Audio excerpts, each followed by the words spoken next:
popular reality show KBC अब Galaxy 4K मा तपाईले हेर्न सक्नुहुन्छ 4K the only 4K channel in Nepal. Rajesh sir, I request you to kindly speak some few words please. यहाँ उपस्थित सबैलाई नमस्कार छ। खुसी लागेको छ किनकि हामीले जब यो पहिलो सिजन को भन्छ करोडपति गर्यौं त्यो विभिन्न चुनौतीका बावजुद पनि हाम्रो टिमले चाहिँ नि यो कार्यक्रम गर्ने जमर्को गर्यो। त्यो बेलामा धेरै कठिनाइहरू पनि थिए, धेरै चुनौतीहरू पनि थिए। यो इन्टरनेशनल फ्रेन्चाइज भएको कारणले गर्दाखेरि यसका धेरै मापदण्डहरू थिए जो चाहिँ नि खरो उत्रिन अत्यन्तै नै जरुरी थियो। र पहिलो सिजन गरे पश्चात दोस्रो सिजन गर्न हामी सम्भव हुन्छौं या हुँदैनौं, फिजिबल हुन्छ हुँदैन, नेपाली वातावरणमा नेपाली जनसमुदायमा भन्नेमा पनि हामीमा कौतुकता थियो। त्यसकारणले पनि गर्दाखेरि केही समय लाग्यो सिजन 2 गर्दाखेरि। तर भनिन्छ नि देर आए दुरुस्त आयो भने जस्तो अब सिजन 2 आउँदैछ, त्यो पनि नयाँ टेलिभिजन मार्फत आउँदैछ ग्यालेक्सी 4K। त्यसैले हामी असाध्यै उत्साहित छौं, एक्साइटेड छौं। मलाई पूर्ण विश्वास छ यो सिजन 2 सिजन 1 भन्दा अत्यन्तै नै भव्य, सभ्य र राम्रो हुनेछ, उत्कृष्ट हुनेछ। किनकि यसमा जो टिम लागि पर्नु भएको छ उहाँहरुमा पहिलो सिजनको अनुभव पनि छ। त्यो अनुभवले गर्दाखेरि अवश्य पनि सिजन 2 मा निखार आउनेछ। त्यसकारण म असाध्यै नै एक्साइटेड छु। को बन्छ करोडपति सिजन 2 को प्रतीक्षा गर्नुहोला। धन्यवाद।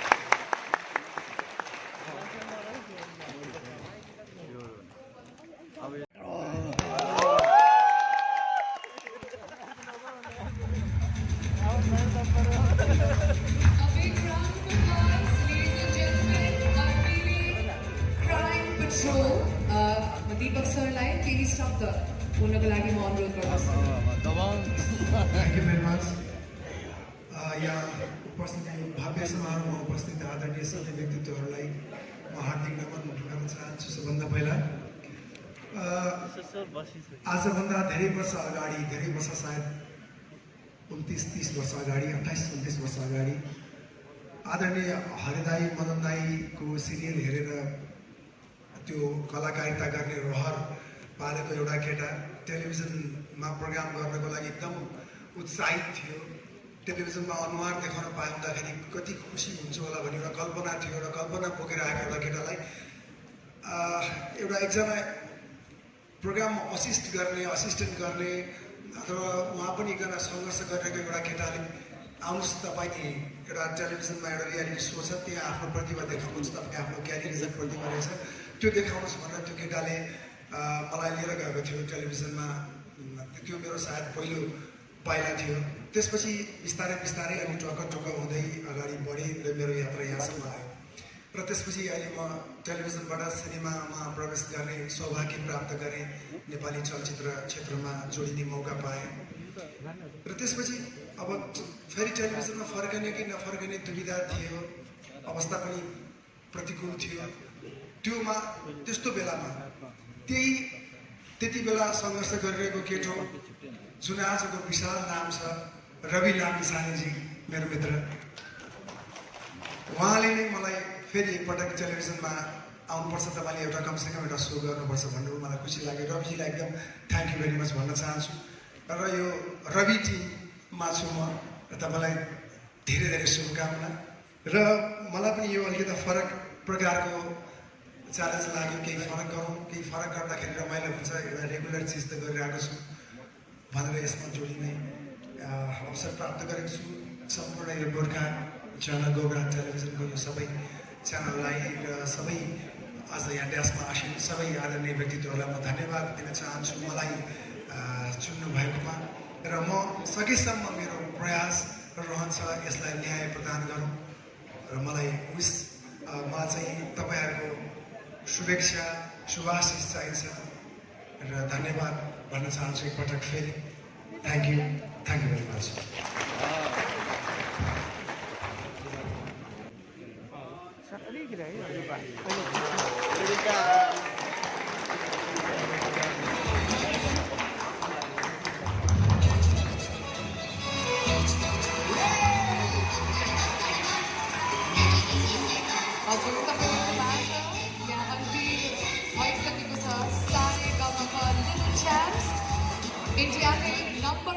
र pioneer of reality show रहेको छ यो कार्यक्रम र we're very pleased to have such amazing panelists as the guests and of course during the entire show.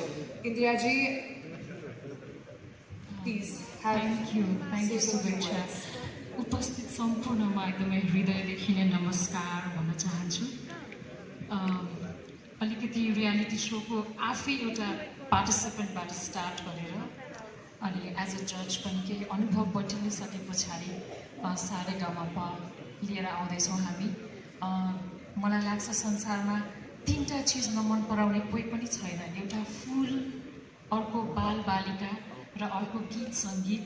So full जस्तो बच्चाहरूले गाएको गीतहरू सायद सबैले मन पराउनुहुन्छ होला, मैले आश गरेको छु। Thank you.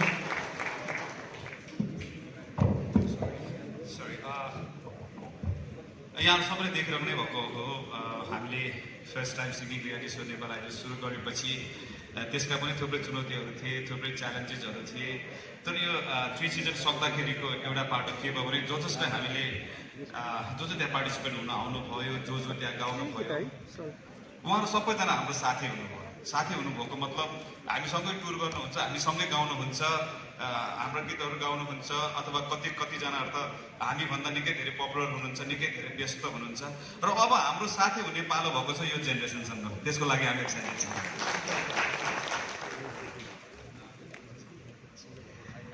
यहाँ उपस्थित सम्पूर्ण अग्रज व्यक्तित्वहरूमा म बाल गायक आइएसकेसको तर्फबाट हार्दिक नमस्कार टक्राउन चाहन्छु। र सबैभन्दा अगाडि चाहिँ म एकदमै एक्साइटेड छु।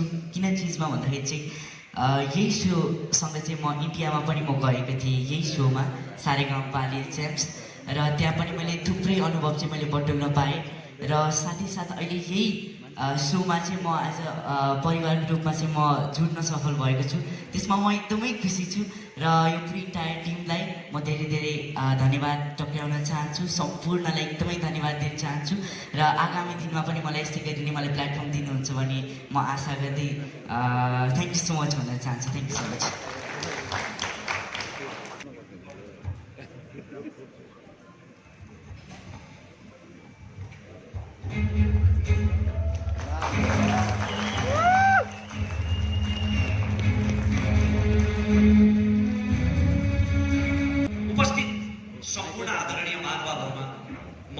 ग्यालेक्सी टेलिभिजनको तर्फबाट र मेरो व्यक्तिगत तर्फबाट अभिवादन टक्राउन चाहन्छु।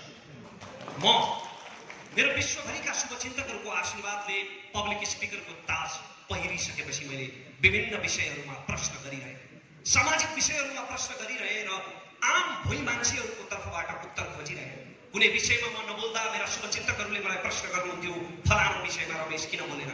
किनकि मैले प्रश्न त गरिरहेँ, तर तीमध्ये अधिकांश प्रश्नहरूको उत्तरै आएन, किनकि ती कुनै पनि प्रश्नहरू सम्बन्धित ठाउँमा पुगेनन्। आज तपाईहरू सबैको विश्वभरिबाट पाएको आशीर्वादले, स्नेहले म आँखा जुदाएर हात मिलाएर हेड टु हेड प्रश्न गर्ने ठाउँमा आइपुगेको छु। र ग्यालेक्सी टेलिभिजनबाट सुरुवात हुँदैछ एउटा ऐतिहासिक पृथक कार्यक्रम लाल मोहरको, जहाँ तपाईँ स्वयं सहभागी हुनुहुनेछ मसँगै। कार्यक्रमको विषयमा धेरै प्रकाश पारेर म त्यो सरप्राइज भङ्ग गर्न चाहन्न, किनकि त्यसले पहिलो कार्यक्रमको आनन्द आधा घटाइदिन्छ। तर म एउटा सर्वेको नतिजा मात्र तपाईसँग बाँड्न चाहन्छु। हाम्रो छिमेकी राष्ट्रमा भएको एउटा मिडिया सर्वेमा यस्तो नतिजा देखियो। उनीहरू नेपालको बारेमा कति पक्षपाती छन् म त्यता जान चाहन्न, त्यसमा त एउटा महाकाव्य नै बन्छ। तर त्यो उतैकाले गरेको मिडिया सर्वे हो। छिमेकी राष्ट्रका मिडियाहरूमा गरिएको त्यो सर्वेमा देखियो कि त्यहाँका ठुला ठुला मिडियाहरू 95% राजनीतिको खिचोलो र धर्म सम्प्रदायको विवादमा केन्द्रित हुन्छन् र जम्मा 5% मात्रै जनजीविकाका सवालमा अन्तर्वार्ता चलाउँछन्। यो तितो सत्य हो, तर सस्तो र सजिलो अन्तर्वार्ता चलाउने मेहनतै नगर्नुपर्ने त्यो तीव्र हावाले हाम्रा सञ्चार माध्यमहरूलाई पनि छुँदैछ। आज नीतिको बहस हुनुपर्ने नेताका अन्तर्वार्ताहरू केवल राजनीतिक खिचोलो र आपसी विवादहरूमा केन्द्रित हुन थालेका छन्। के राजनीतिक नेताहरूको अन्तर्वार्ता नै नलिने? लिने, अवश्य लिने, निसन्देह लिने, तर बारम्बार सुनेर कण्ठै भइसकेका चुनावी मन्तव्यहरू दोहोर्याएर तपाईँको समय बर्बाद गर्नका लागि होइन, तथ्य तथ्याङ्क र प्रमाणको आधारमा तपाईँसँग गरेका वाचाको हिसाब किताब गर्नका लागि लिने नेताहरूको अन्तर्वार्ता। र त्यस्तो कार्यक्रमको हामी सुरुवात गर्दैछौँ। निष्पक्ष भएर, इमान्दार भएर, चर्चाको शौकीन भएर होइन, सस्तो टिआरपी खोजेर होइन, समाजप्रति साँच्चीकै जिम्मेवार भएर, कसैलाई पूर्वाग्रहले खुइल्याउनका निम्ति होइन, समस्याका समाधानहरू पहिल्याउनका निम्ति। नेपाली राजनीतिमा अहिले मिडियामा समेत किता काट गर्न थालिसके कतिपयले, फलानु मिडिया राजनीतिमा फलानु लाइनको, फलानु मिडिया फलानु line. But I would like to say यो फलानु line, but in Galaxy television there is no line. त्यसकारण हामी पूर्वाग्रह रहित र निष्पक्ष भएर कार्यक्रम सञ्चालन गर्नेछौँ। अनि अर्को मात्र एउटा कुरा मलाई यहाँनिर भन्न मन छ कि आज नेपाली टेलिभिजन टक सोहरू, अन्तर्वार्ताहरू मुख्यतया दुई प्रकारका छन्। एक प्रकारका अन्तर्वार्ताहरू केवल सामाजिक सञ्जालका मसाला बनिरहेका छन्। ती मान्छेहरूको आकर्षण हुन्छ तर त्यसले केही पनि खुराकै दिँदैन। ती अन्तर्वार्ता जहाँबाट सुरु भए त्यही सकिन्छ बिना निष्कर्ष। र अर्का खाले अन्तर्वार्ताहरू अत्यन्तै उत्कृष्ट हुन्छन् तर तिनको प्रस्तुति र भाषा शैलीले गर्दा त्यो विद्वान वर्गलाई त ग्राह्य हुन्छ तर म जस्ता भुइँ मान्छेहरूले धेरै बुझ्नुहुन्न। त्यसकारण अब हामी एउटा यस्तो टक सो, यस्तो अन्तर्वार्ता उत्पादन गर्ने तयारी गरिरहेका छौँ, एउटा यस्तो अन्तर्वार्ताको कल्पना गरिरहेका छौँ जुन विद्वान वर्गदेखि तपाईँ र म जस्ता भुइँ मान्छेहरूलाई पनि ग्राह्य हुनेछ। त्यसकारण हाम्रो कार्यक्रममा सँगसँगै सहभागिता जनाएर यहाँहरूले आफ्ना सुझावहरू, उत्प्रेरणाहरू दिनु नै हुनेछ। तपाईँका सुझाव, उत्प्रेरणा र स्वस्थ आलोचनाहरू हाम्रा लागि अमूल्य आशीर्वाद हुनेछन्। जय देश, धन्यवाद। सँगसँगै मिलेर उठाउनेछौँ हामी लाल मोहर।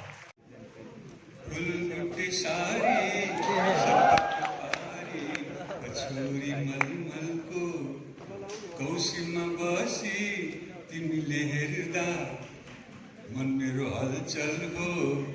कान्छीको केस फिजाइएछ, मै कोरी बाटी गरिदिउँ कि रेशमी चुल्ठो उडाई घुम्टो, रेशमी चुल्ठो उडाई घुम्टो, मायाको रङ्ग भरिदिउँ कि, मायाको रङ्ग भरिदिउँ कि।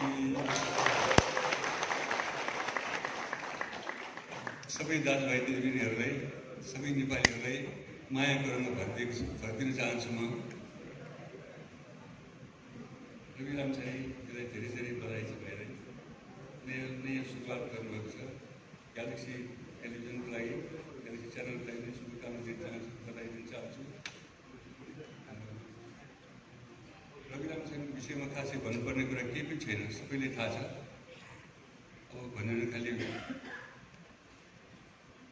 सबै खेलपाल मात्र हो, खास भन्ने कुरा केही पनि छैन। उहाँले जर्नलिजममा लागेर, जर्नलिस्ट भएर प्र्याक्टिकली एक्स्ट्रा काम के गर्नु हो भने अरूले हामीले खालि जेसो जस्तो त्यो भनिदिउँ, समाचारमा चाहिँ भनिदिने। उहाँले चाहिँ ल कारवाही सिद्ध गर्ने मान्छे तानेर ल्याएर उसले कारवाही गर्न पनि लाग्यो। जसलाई दुःख भएको छ उसलाई आवाज बोल्दै मात्रै होइन, छिनफान गरेर गरिदिनु भयो। त्यो एक्स्ट्रा काम गर्नुभएको छ। यसको लागि रवि लामिछाने छुट्टै नाम भएको छ देशमा। यो कामले निरन्तरता दिनु होला, अरू खासै भन्ने केही छैन। हामी चाहिँ अर्को काम रोकेर आएको कि काम रोकेर सुटिङ भइरहेको त्यो रोकेर एउटा एकदम जान्थेरि यहाँ कथाहरू पाइन्छ। म छोटो मात्र बोल्छु, फेरि चाहिँ भएछ। फेरि सबैलाई नमस्कार, सबैलाई धेरै धेरै माया दिन चाहन्छु। धन्यवाद। मुख्य अतिथि श्री मदन कृष्ण श्रेष्ठज्यू र आजको प्रोग्रामको मुख्य अतिथि श्री हरिवंश आचार्यज्यू।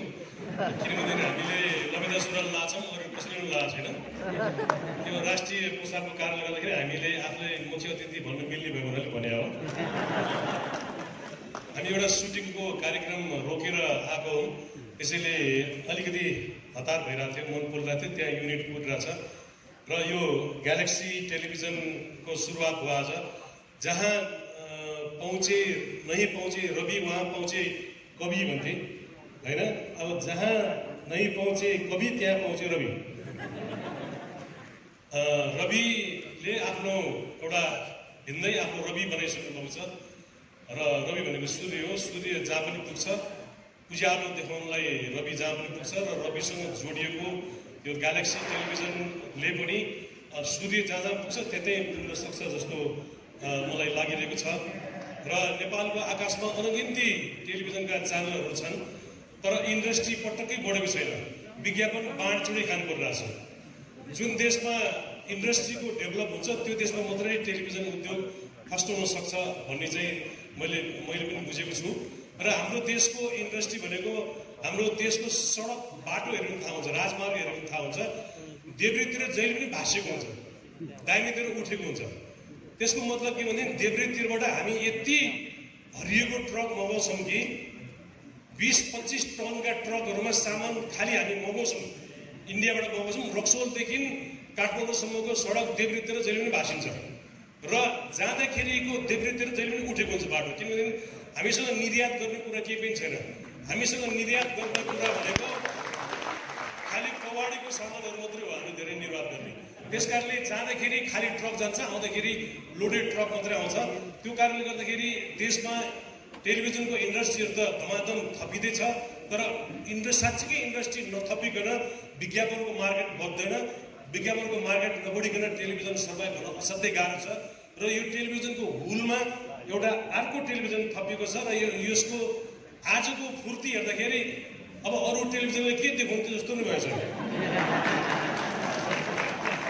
भए जति सबै सोरेर ल्याएको छ यहाँ र यो प्रोग्राम हेर्दाखेरि पक्कै पनि यसको फुर्ती एकदमै फुर्तिमय छ। यो सधैँ त्यतिकै नै कायम रहोस् र नेपाली समाज, नेपाली राजनीतिको लागि र हाम्रो देशमा फस्टाएको भनेको एउटा नेपाल उद्योग भनेको राजनीतिक उद्योग हो। राजनीतिक उद्योग मात्रै हाम्रो देशमा फस्टा छ र राजनीतिक उद्योगबाट देशमा मान्छेहरू अरबपति खरबपति पनि हुन लागिसके। त्यसैले राजनीतिक उद्योग धराशायी होस् र अरू उद्योगको बढावा होस्, यही कामना गर्छु। र आज म विशेष गरेर आदरणीय निर शाह दाईलाई म शिर झुकाएर अभिवादन गर्छु। सबैले पनि शिर झुकाउँछु, तर निर दाईले चाहिँ म घाँटी सुत्तो झुकाउँछु। किनभनेदेखि उहाँले नेपालमा टेलिभिजनको उद्योगको स्थापना गर्नुभयो र उहाँकै कारणले गर्दाखेरि हाम्रा 15 गते लालपुर्जा, चिरञ्जीवी यी टेलिभिजनहरूको कारणले गर्दाखेरि मदन कृष्ण र हरिवंश अहिलेसम्म पनि जिउँदै हुनुहुन्छ। अस्ति लकडाउनको बेलामा हाम्रो महासञ्चारको युट्युब दिनको 5 लाख मान्छेले हेर्नुभयो। त्यो बिकज अफ निर दाई, निर शाहले बनाइदिनु भएको हुन्छ। त्यो बेला निर दाईले पैसा एकदम थोरै दिनुभएको थियो। एक भाग बनाउनुलाई जम्मा 20,000 रुपियाँ दिनुभएको थियो र हामीले 5 भाग बनायौँ। उल्टो मदन दाईको र मेरो 645 रुपियाँ खल्तीको खर्च भएको थियो।